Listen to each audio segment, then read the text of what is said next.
Good evening, y'all. It's meteorologist Frank Strait here with a forecast overview for the next few days. Happy Thanksgiving, everyone. We have a great interview with Bill Walsh coming up shortly. As we begin here, we'll look at late Wednesday afternoon visible satellite pictures showing a storm system that's moving through the Midwestern states at a trailing front, kind of arcing around that into the Tennessee Valley and into southeast Louisiana, producing some rain and embedded thunderstorms out there. It's weakening as it approaches us, though. Out ahead of it, we had a little bit of moisture returning. The western Carolinas are mostly cool and clammy with clouds, and through the morning hours, a little bit of rain. Nothing heavy, though. Where the sun was out, elsewhere around the Carolinas, where the sun was popping out, not a bad day overall, with only a stray shower here and there. This front will be bringing some rain through Wednesday night through much of the Carolinas, become stationary along the Carolina coast Thursday into Friday, though, keeping things unsettled. One other feature I need to point out on this map is the storm that's out over the Atlantic southeast of Bermuda. This has a long shot to become a named storm if it can gain enough tropical characteristics over the next few days, but it looks as though we won't see any direct effects. It'll stay well out to sea, and no matter what form it takes, it'll be generating some swells as it churns up the waters out there over the Atlantic, and that can result in some rough surf along the east coast. So keep that in mind if you have a beach trip. Now, onto the forecast here. We'll start by looking at upper air charts, and the upper chart shows this upper trough here over the Midwest. That's our storm that's moving through. That's heading to the northeast. Mainly staying off to our north, leaves a little piece behind over the Carolinas, and will work with that stationary front to keep things a little unsettled for Thanksgiving Day across much of the Carolinas and even into Friday, too. Meanwhile, another trough is digging into the nation's midsection. It leaves a piece behind over the Four Corners, and that will be a problem for us to deal with as it joins forces with another storm system coming out of the Gulf of Alaska here over the weekend. This is Saturday we're looking at. The storm's starting to emerge into the Plain States, and then there's the two features coming together Sunday into Monday to produce a pretty potent storm system over the eastern part of the country by the first part of next week. And it's going to make things stormy for us for a while, and behind it, some much colder air comes in too, and it looks as though the weather pattern remains favorable for it to stay chilly right through next week, with the upper trough staying in place over the eastern part of the country. Now, we'll go ahead to the surface charts here, and this is your Thanksgiving Day evening. Through the day, it looks as though there will be some shower and thunderstorm activity. I'll bounce back and forth between the mid-afternoon and evening section here, so y'all can see where the model, the GFS here, is showing the shower activity occurring. It can be an embedded thunderstorm, too, especially along the coastal plain. Looks as though the mountains could see a shower or two in the morning, but the afternoon's likely dry. That may be the case for upstate South Carolina, too, at least north and west of I-85. Weak high pressure in control, or trying to take control there, but some shower activity across the western Carolinas. Not a total washout, but do keep in mind there will be those showers around. Now we'll advance to Friday here, and kind of more of the same along the Carolina coast thanks to that stationary front. More of the Carolinas, though, end up with a dry day. Black Friday looks to be a pretty good day for shopping through the central and western part of the Carolinas, upstate South Carolina too. A little reinforcing front comes in Friday night and through the first part of Saturday, and high pressure builds in during the day Saturday. I think Saturday is a better day for just about everybody. There might be an early shower in the low country of South Carolina. That's probably it. Meanwhile, over Texas and the northwest Gulf of Mexico, that next storm system is starting to take shape. Y'all can see there's another cold front up here coming out of Canada as cold air starts to charge southward with that northern branch energy there. The two start to come together Sunday, but it looks as though we're staying fairly nice on the cool side probably for Sunday, though, as clouds increase. And then Monday looks to be a stormy day for us as that next storm system strengthens as it moves through. The potential will be there for some severe thunderstorms, especially over much of South Carolina and eastern North Carolina. And keep an eye on that. For Monday, it looks as though everyone's going to get a soaking rain, especially the western part of North Carolina and the mountains. Might be some flooding issues. And again, then behind that, much colder air pushes in as we try to dry out, but wraparound moisture will be coming in. And as that comes into that cold air in the mountains, it looks as though we're going to see some snow up there. Especially the high ground favored northwest flow spots may end up getting a few inches out of this.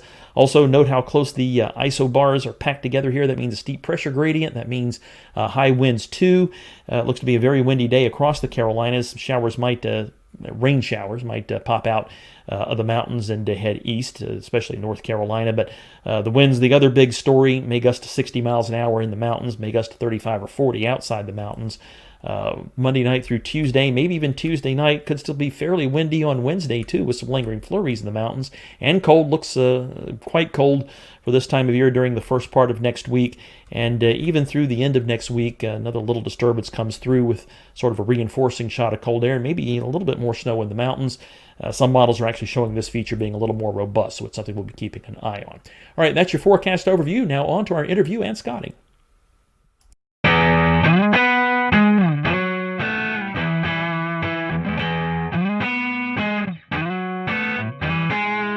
Good evening, everyone. Welcome to the Carolina Weather Group. We're happy to have you tonight, and we have a special treat for you. Chief Meteorologist Bill Walsh from WCSC in Charleston, South Carolina, Emmy Award-winning Chief Meteorologist, who's also an author, a Lieutenant Colonel in the U.S. Air Force Reserve, and much more. We're looking forward to having Bill with us tonight, and Bill just celebrated his 34th year in broadcast meteorology, and we're just going to look back over those moments for this next little bit, so we're happy to have you. And towards the end of the show, we'll let Bill give out some of his social media information. So if you're not following Bill on Twitter or Facebook, definitely want to give him a follow, especially if you're in the Charleston area, if you plan to visit. So Bill, welcome to the show. I know we've had you on before, normally talking about hurricanes or landfalling tropical systems, but we wanted to get you on tonight just when the weather's calm, and well, when we're recording this, the weather's calm, and yeah, we'll put that out there. But we just want to kind of get to know you. So our first time question for a lot of our first time guests is, how did you get hooked into this crazy career that we all love to do here in the weather world? Great to be here, by the way. It's so cool to be with everybody. And I definitely watched love the podcast. You know, it's funny. It's just kind of an accident, actually, believe it or not. You know, I was really into aviation, into, you know, flying airplanes. And I got my pilot's license when I was 16 years old. So I actually got my license to fly before I got my license to drive. So I had to get a ride to the airport to take my check ride. But anyway, I was really thinking about going the aviation route for a while. And my sister's boyfriend at the time was working in radio. And I really was fascinated by broadcasting. And he was about 3 years older than me, 3 or 4 years older. And she ended up marrying the guy. But, you know, this was back in high school. And then he wanted to be a broadcaster, and he went into television, and I would hang around the radio stations with him when I was in high school. And I was like, you know, this is cool. I like this. I like the broadcast is cool, but I really am fascinated by flying and weather, and really aviation weather was really what I was interested in, and thunderstorms and snow. Of course, I grew up in the snow belt, you know, with the blizzard of '78 was the biggest thing that hit us when I was a kid. And I was like, by the way, I just dated myself there, but that's okay. So this big giant blizzard comes along. We have 52 inches of snow. I'm fascinated by the weather. I'm saying, I got to get into this. I got to figure it out. So I ended up, believe it or not, I ended up taking a bus. I lived in Rhode Island, and I took a bus downtown Providence. I probably was a sophomore in high school, maybe something. And I snuck up to the TV station, which was Channel 10 WJAR. And the station was way up on top of the outlet. It was kind of like a Macy's type store, right? So it was on the top floor. And back those days, there was no security. There was no, you know, I mean, it's just like the door opens in the elevator. I walk out. There was one woman there, and she said hello, and I just looked like I knew what I was doing. So I walked like right into the studio, and there was, you know, the guy I watched growing up on TV, John Giorgi. I'm like, oh, look, there's John Giorgi. Look at that. Look at that green wall. Wow. Well, what is that thing? Look at, wow, a satellite picture. Holy mackerel. One satellite picture. You know, and it was, oh, look at, those are the maps that they put the little stickies on. How about that? You know, it was really fascinating. So, I mean, at that point I was hooked. So I ended up, you know, knowing that I really like television, I really like weather. I wanted to put the two together. That's kind of how I ended up falling into this stuff. So you've definitely covered some big events in Charleston.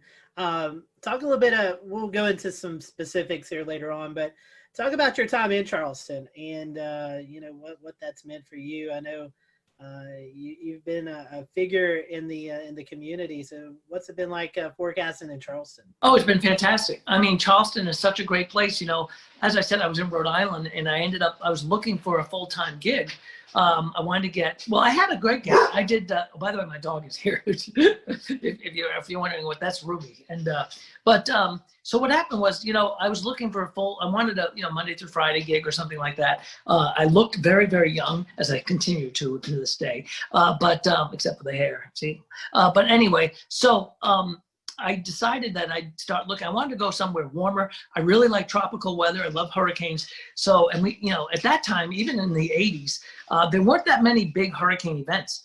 So I ended up, throwing my tape out there, and I got a call by the station here in Charleston, WCIV. And they said, hey, we're interested in you coming down, maybe being our chief meteorologist. Once their meteorologist was leaving, she was going to have a baby. And she was going to, just leave the business. So I came down here, they offered me the job, and when I flew down for the interview, I actually, they took me out to Wild Dunes for lunch, and I saw a dolphin and I saw a palm tree. And I was saying, wow, those are the two. I mean, that's like, I really was kind of like in Florida, but I'm like, this is like Florida without the traffic, So I'm thinking, let's go down there. So I got a chance to come down here.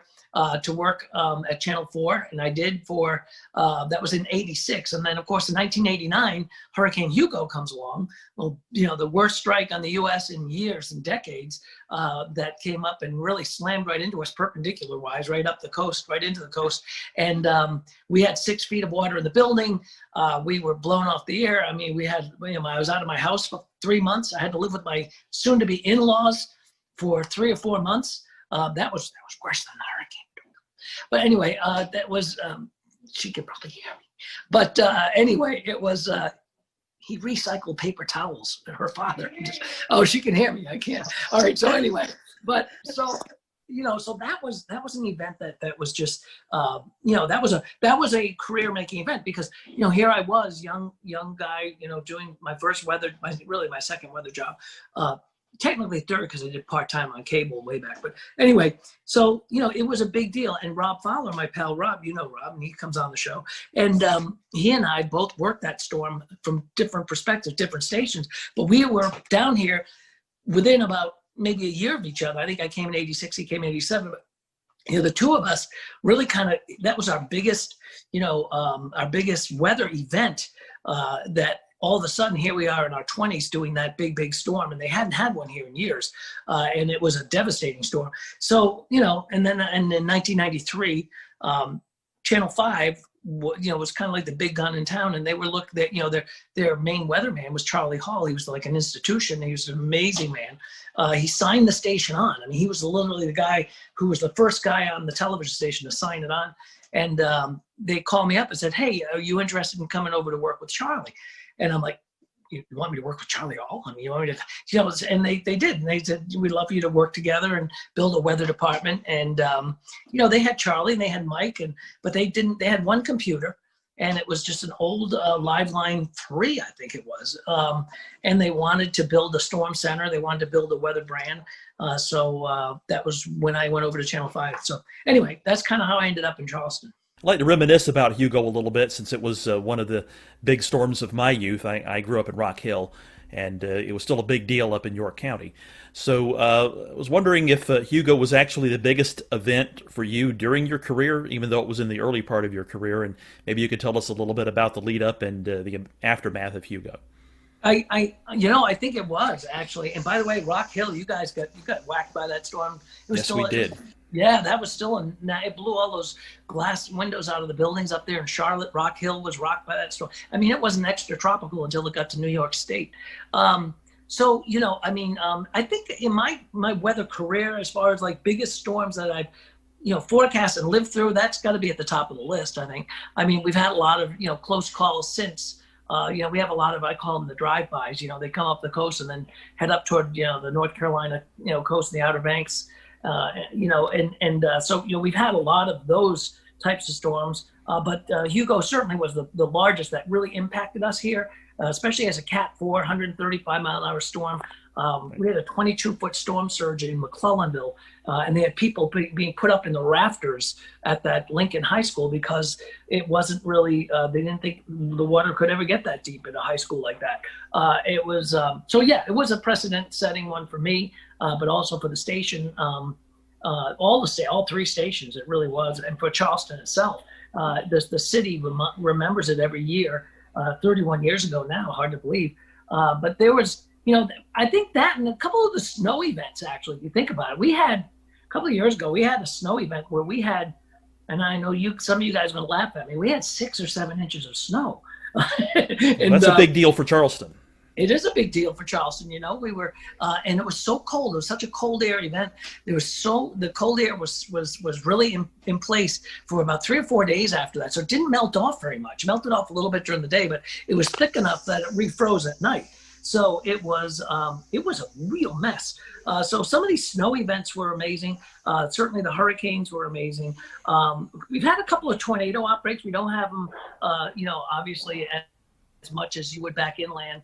But we had a couple of we had one this year actually in April that was quite impressive. It was, in fact, I think it was the worst tornado outbreak we've had since I've been down here, and that brought a lot of damage, and that was a real strong dynamic system. And we were just, I felt like I was out west there for a few hours that night because it was, they were just, really, it was perfect ingredients. So those, I think Hugo, the snow and, the tornadoes, always an adventure here. Going back to Hugo, there's one other thing I wanted to ask. Even today, do you still see reminders of what happened when Hugo blew through? You do, actually, which is kind of interesting. I was on the Isle of Palms not too long ago, just about a week ago. I was out there, and there's still empty lots out there. Same thing on Sullivan's Island. There's still places where things never came back. It took about a year, to be honest with you. When you think about, Florida and Michael and Mexico Beach and places like that, we see these storms. And we see the impact, like we had Laura and we had, everybody covering it. We had the storm chasers out there. I was watching Jim Cantori at 3 o'clock in the morning, and then, then the media, everybody goes away. But living through Hugo, we had to live with that for, forever. And certainly a year after that, it was a year until things got sort of back to normal. We didn't have power for 2 weeks, but it'd be interesting to go back. I think that'd be kind of an interesting documentary or something. You just go back to some of these places and say, okay, how are you doing a year later? How are you doing 2 years later? In particular, places like the Bahamas, right after Dorian.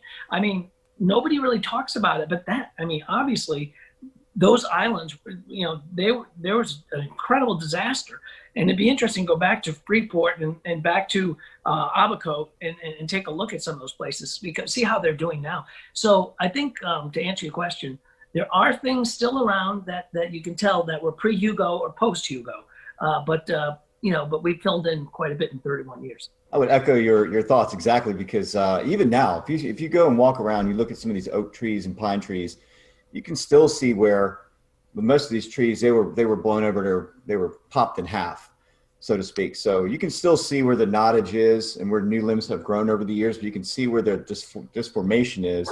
A lot of the trees still, even after all these years. So yeah, you really can. And there's a lot of people that live here that were here then, and they remember it. They remember surviving, getting through it, and things like that, and rebuilding their house, or getting back to what was a house. So it's one of those things that it's burned into your memory forever. Yeah, I recall. I don't remember the exact percentage, but I remember hearing that a sizable percentage of the trees, of all the trees, were knocked down or badly damaged and would soon die in the wake of Hugo. It was amazing. We were the morning after, we went back to the television station, and the pine trees were snapped at about maybe 20 feet up, 30, 25 feet up. They were all snapped almost at a uniformly, a uniform height, all in the same direction. In one way, and then you'd see them all in the other direction, the other way, depending on where you were. And it was fascinating to look at the damage because it was just so widespread. But a lot of those trees were, the Francis Marion Forest was completely devastated. And it's been a long time, and it's still being, rebuilt. A lot of those newer trees, or some of those trees that have come back, it takes a while, obviously. Bill, how was communicating the threats from Hugo, specifically the storm surge? We've made a lot of progress in the past 5 to 10 years of trying to explain what storm surge is and the areas it impacts. What was it like explaining the water that could come with a storm like that back in the late 80s. So that was interesting because, that was before slosh models, and that was before, we had the LFM. And so, we didn't have a lot of the great, tools we have today. And at the time, remember, the Hurricane Center only went out 3 days. They didn't go out 5 days. And we didn't have, the Euro. We didn't have all of these great products that push us out, so many days in advance. So it was really kind of using that technology, what we had, but letting people know about the storm surge was because it was kind of alien to these folks. They knew, remember, they haven't had a hurricane strike since, at least I think it was David maybe that came by in it was a 79. Anyway, they hadn't had a major hurricane strike really since Hazel and Gracie way back in the 50s. They had some storms that came on up, but it was the first real major strike that could bring a major storm surge. So communicating that was interesting, and it was you had to kind of explain to people what it was, and a lot of people didn't think that they could see 20 feet of water, and I mean, there's a lot of people are saying, oh, they're overdoing it, and stuff like that. So getting that message out there was rather interesting. So Bill, I want to ask you a little bit about kind of bring your military background and career into your meteorology broadcasting career, and specifically when hurricanes like Hugo or other kind of big events like that have occurred. Is there part of your military background that helps you communicate that or be present and structured in the way you assist with letting people know the threats? Yeah, it does, Dan. I mean, what it does is it gives you, in the military, everything's about readiness, right? So when I was, when you're working on a staff, or you're working as, whatever your job is in the military, everything is, especially in the reserve side of things, it's all about readiness. Are you trained up? Are you proficient in the software? Are you proficient in the forecasting? Is your staff ready for this? Is master control ready for this? Do they know how to put the crawls on? Do we know how to evacuate if we have to evacuate? There's, in military, there's a lot of readiness. We had to, you have to do a lot of training. And I think that kind of background also kind of floats over to what we were doing. And I still to this day have, readiness checklist for like tornadoes or tornado warning or severe weather, making sure our master control has, all of the things they need to make sure that they're ready to put us on TV at 2 o'clock in the morning if they have to. So, a lot of that comes from the military background. Excuse me. That's Ruby. That's Ruby. So a lot of things come from the military background that go into television that help me pretty much get through these storms. But I think it's a good background. And military is a whole different world. When I was doing military. On the weekend, I'd go away, or even during the week, I'd be like, it's like literally changing hats. It's a whole different world of the way things are done. TV is a bit of show business. We got the science side of it, but there's show business, and it's a whole different world where military, it's totally different. So if you're briefing a commander, for example, on an upcoming storm, or you're doing a battle group command type of, if you're doing a forecast for a battle group, you're talking about, different types of weather, but those people, it's a different audience. So yeah, so you use that training, I think, to help you be ready. Readiness is the most important thing. Well, that readiness was obviously very important in 1989 with Hugo, and it still is. Bill, we've talked about before on this show, in the unfortunate event that South Carolina and the South Carolina coast and Charleston area were to ever face another storm like Hurricane Hugo. How prepared are we nowadays in the Charleston metro for a major landfalling hurricane? I think we're pretty well prepared. We're prepared, and we're at a point where we know what to do. We know how to get the messaging out there. We're prepared better than ever when it comes to communication between social media, the television, the OTT over the top stuff, all of the different platforms that we can broadcast to. So getting that word out is going to be even better. As far as evacuation and stuff like that, that is drilled pretty much every year. We have hurricane drills with the state and with the Highway Patrol and the National Guard and stuff like that. So I think South Carolina is pretty well prepared. There are some caveats. We flood on a good thunderstorm on a high tide down there. So, depending on, the timing of the storm, also the trajectory of the storm versus the coast, how much flooding that we could have. But, to get people to move, we had a big evacuation during Florence, and, that was a major, it was a Cat 1, actually. It was a major disruption, but it wasn't even a major hurricane as it came down the coast, but it was a rainmaker moving at 2 or 3 miles an hour, just flooding North Carolina and northeast South Carolina. But yet governor, had evacuation all the way down through, Beaufort County down into near the South Carolina-Georgia border. That, put a lot of people out saying, well, why am I evacuating? That storm's up near Myrtle Beach, and it's really flooding like Conway and not us. So, and a lot of that, we have to try to explain to people and say, we don't make the evacuation call. We tell you what's going to happen, weather-wise, what to expect. So in that reference, I think we can be ready. But there are always going to be, and I will guarantee you guys, there will be people that stay on the beach, and they did, and they have stayed through storms like Hugo or like Michael or like Laura and stuff, and they may or may not even survive, but they did. I remember during when we had a couple of storms in Florida, down along the Keys, people staying, I'm staying through it, and then they come back to them like, afterwards, like, I'll never stay again, never, I'm out, I'm gone.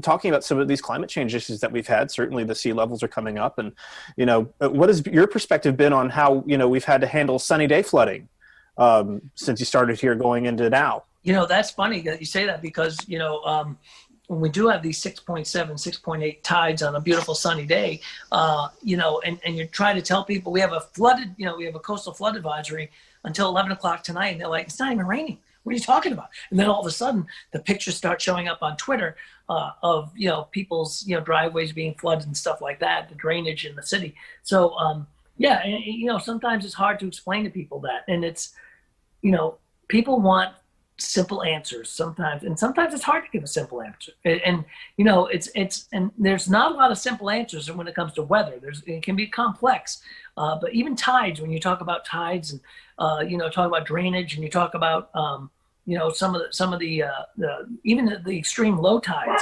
Why boats are sitting up on when you have these blowout tides, boats are sitting up on the on sand, and they're like, did you say that was going to happen? Well, yeah, we did, but don't, so it's, it's just a matter of really schooling people. And sometimes it takes people by surprise a lot of times. It's difficult to communicate that sometimes too in the low country because you have a bunch of visitors. Like I remember when I was there for the NWA meeting in 2013, there was a king tide going on at the time, and you could go down East Bay Street and there was an area that was flooded. And sometimes I think getting the word out to people who aren't local to the area and know this kind of thing can happen every now and then makes things even more challenging. Yeah, that was a great meeting, by the way, Frank. We had a blast. That was a wonderful NWA meeting, and we'd love to have another NWA. We had an AMS meeting here too before that, and it's a great city for that.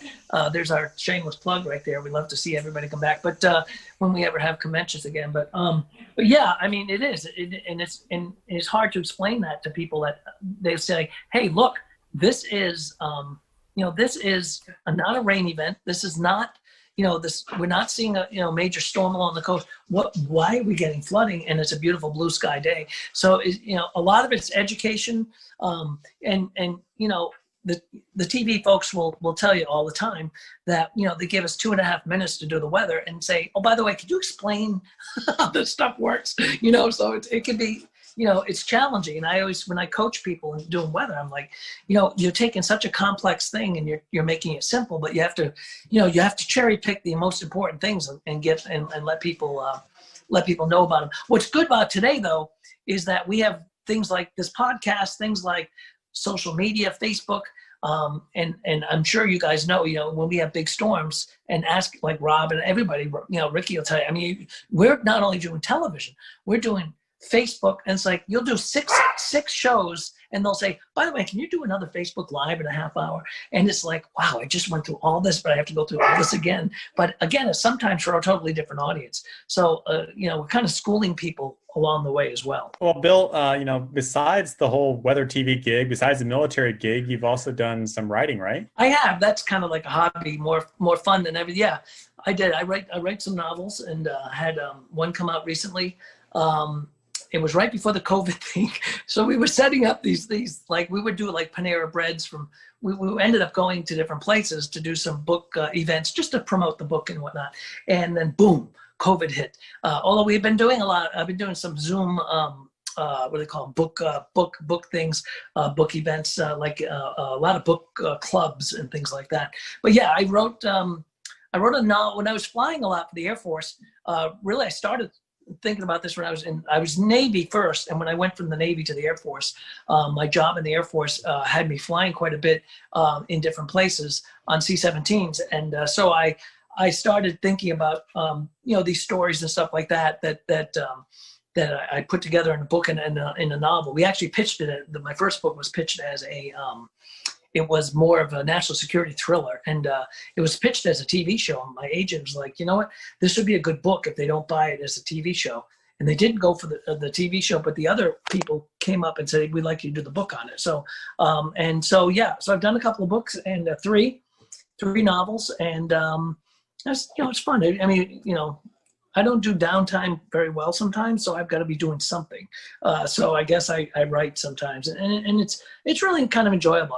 The last one I did, which was Uncle Danny, was actually based on 3 live characters up in New England that were really they were the kind of the tip of the spear when it came to the booze business and prohibition. They were probably the biggest movers of liquor in the Northeast in New York, and one of them was a great uncle of mine. So so I got to write a book about it. So I thought that was pretty interesting. Kind of on your weekend job has become air shows and aviation and flying recently. That's actually kind of how we met and talked about things and knew each other better, was through kind of the aviation world. Talk a little bit about your time with the paratroopers and announcing for them and doing all the stuff with the team. Yeah, I love doing the air show stuff, Ricky, and as you know, and you do too, and a lot of our folks do. So yeah, when I was my last job with when I was doing I was with Special Operations Command with the SOCOM, the Special Operations Command Paracommandos, and my job was kind of a threefold job. I was a DZSO, drop zone safety officer, I was a weather officer, and I was a public affairs officer. I kind of had 3 hats. So as part of that, I ended up doing a lot of they know I was in television, so I did a lot of the narrations of the jumps, either into stadiums, into air shows. We did a lot of football games and things like that. So I did that for almost 4 years. I was on the team, the Paracommandos team, and it was a blast. So I got me into the air show side of things. I've always been fascinated with air shows. Just from being a pilot, just from being, part of aviation.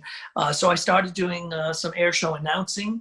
And again, there's some big announcers on the air show circuit. They're fabulous and great friends of mine. And I just kind of fill in when, there's a show available. I'll throw my hat in the ring if somebody needs an announcer. And I really like announcing air shows. It's fun. It's a lot of work, actually. It's a lot. I mean, it's a long day. You're usually up in the sun and stuff like that. But it really gets you into the aviation side of things. And it's fun. So I really like doing air shows. I've been working with Airshow 360, a team that does a lot of air show broadcasting. We're kind of trying to take that announcing thing and do like Air Show Live, which is another broadcast company that does air shows. So 360 is like that, is kind of like what we've been doing. So it's fun. It's an enjoyable side gig that I do every once in a while. It's a lot of fun. Talk about how the aviation and weather kind of came together with the Paracommandos and the jump team. You mentioned you were kind of the weather officer. What do you have to look for before you give the go or no go to jump out of an airplane? So you've got a couple of things. Ceilings, right? You got to have at least 2,000 feet. You also have to have wind. The wind at the surface has to be within a certain component. Like for a stadium, 13.5 miles per hour. And then like on an air show outside at an air show, we could go up to 18 miles an hour. We had to make sure that we were going to be clear of clouds. So they wouldn't, if we were doing a high jump, our high show, we wouldn't be coming through clouds because you can't bust a cloud. I'd be dealing with that. I'd be dealing with winds aloft a lot because of, where the exit of the airplane is going to be and, where they're going to be landing on the ground. A lot like doing Navy weather, when you're doing strike weather, weather for, where a strike's going to happen. And that's interesting because you're actually, your airport's moving on an aircraft carrier. So you've got to do, your departure weather, your strike weather, your return weather, and the return weather may be completely different from where you left earlier that day. So it's kind of the same thing with the paracommandos. The weather may change from the early show, like if you're doing 2 jumps in that air show, the morning show versus the afternoon show. So it's a constant look and change and tweaking of that. And then you also have to be able to call it off. I mean, the DZSO has the go no go. So you got a lot of responsibility. You have to, if you have to scrub it, if you have to cancel it, sometimes you have to do that as they're standing in the door of the airplane. So that can be kind of colorful, especially when you have the commander is a Green Beret lieutenant colonel who's, very, very, a lot of these guys they're all special operators. They're amazing people. And they live in kind of a different world than we do sometimes, because, it takes a special person to be a special operator, and they are incredible. But, and to tell them that, oh no, you can't jump because it's 14 miles an hour, not 13.5, so it can be, you'll be buying the drinks at the bar that night. So it's pretty fascinating. And then I got to jump with the team as well. As a tandem, I jumping with the team. It's pretty fascinating because you end up, and if you've never done this, it's pretty, and you should try it. It's a lot of fun. And I got to, jump with some friends of mine. I got Cantori to jump with us. In fact, we're supposed to meet up next at the end of October for a skydive with him and some other folks down in Zephyr Hills. So it is it's fast, it's fun, but you just have to be able to make that call sometimes where it's a scrub. So that's the toughest part, is saying no to a bunch of special operators that don't usually get, the weather doesn't bother them for anything they do, but because of the legalities of what we do as a performance team, you had to sometimes say no. So it's pretty fascinating. If South Carolina were to be defined by one food, only one food, what would it be? Shrimp and grits. Shrimp and grits. Oh, I like that. I agree. You think so, Frank? Absolutely. I love me some shrimp and grits. What's your favorite shrimp and grits down there in the Low Country? Oh my goodness! There's a Fleet Landing is very good. Actually, Poogan's Porch, probably some of the best, and they have the best biscuits in the world. They're about the size of a Volkswagen. Best she crab soup too. Yeah. Oh, the sheet crab's incredible, and those biscuits are as big as a Volkswagen. They're fabulous. Bill, we've certainly appreciated your time tonight and just the great stories. And I can speak for all of us. We appreciate you always be willing to join us when storms are about to affect the Carolinas, and we always appreciate that. If our followers who are not in Charleston but travel to Charleston, or maybe they do live in Charleston and don't follow you yet, how can they find you on social media? So, yeah, anytime, my pleasure. Whenever storm's coming, feel free to reach out. All of us down here are glad to jump on. We love the podcast. Rob, myself, everybody really, and Dave Williams. So the social media, it's just Bill Walsh TV for social media on the Twitter and Instagram side, and it's Bill Walsh Live 5 News on Facebook. Bill, we certainly appreciate your time, and thank you guys for watching and listening to the Carolina Weather Group. We'll catch you next time here on the podcast and the live streaming show.